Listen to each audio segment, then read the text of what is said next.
High বন্ধুরা, আপনারা কি সবজি রান্না করে ফেলেছেন? আমি কেটে কুটে রান্না করে ফেলেছি, আপনাদের সে ভিডিওটাই দিচ্ছি। সবগুলো তরকারি কেটে ধুয়ে বসিয়ে দিয়েছি চুলায়, পানি দিয়ে একটু।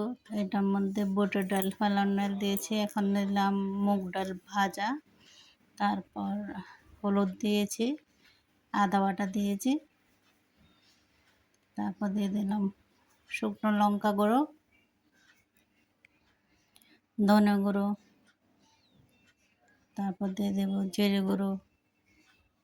সবগুলো দিয়ে ভালোভাবে মেশাতে হবে। এগুলো কড়াইতে সবজি পুরো একদম নাড়তে সমস্যা হয়, দুইটাতে দিলে অবশ্য ভালো হতো, তাও আস্তে আস্তে নাড়িয়ে দিচ্ছি, পরে অবশ্য কমবে আরও। তারপরে দিয়ে দিলাম পরিমাণ মতো লবণ, কাঁচা লঙ্কা,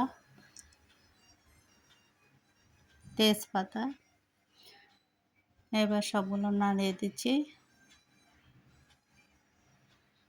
নাড়িয়ে সব মিশিয়ে দিব। আপনাদের কি রান্না হয়ে গেছে বন্ধুরা? জানাবেন। এখানে কাজু বাদাম আর সাদা তেল নিয়েছি, এগুলো ব্লেন্ড করে দিয়ে দিচ্ছি।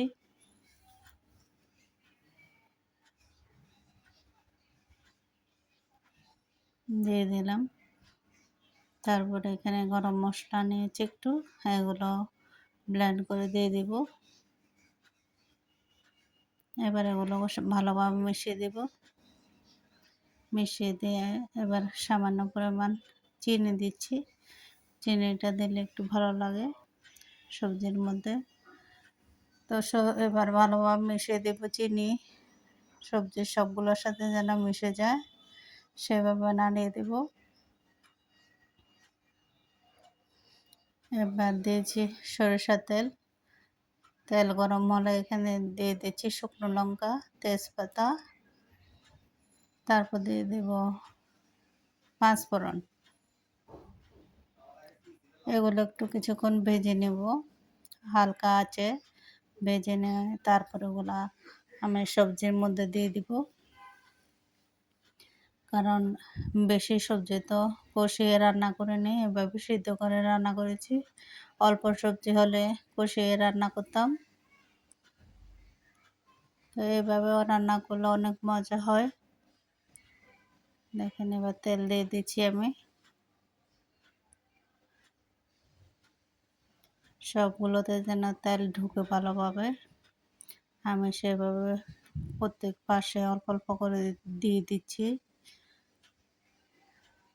আজকে একটু তেল বেশি দিয়েছি, আসলে তরকারিতে আমি এত তেল দিই না। আজকে বছরের একটা দিন সবজি রান্না করছে, একটু তেল এই জন্য বেশি দিয়েছি। কারণ এরকম সব সবজি দিয়ে তো আর সবসময় রান্না হয় না, হয়তো 4-5টা থাকে, কিন্তু এখন তো অনেক ধরনের সবজি।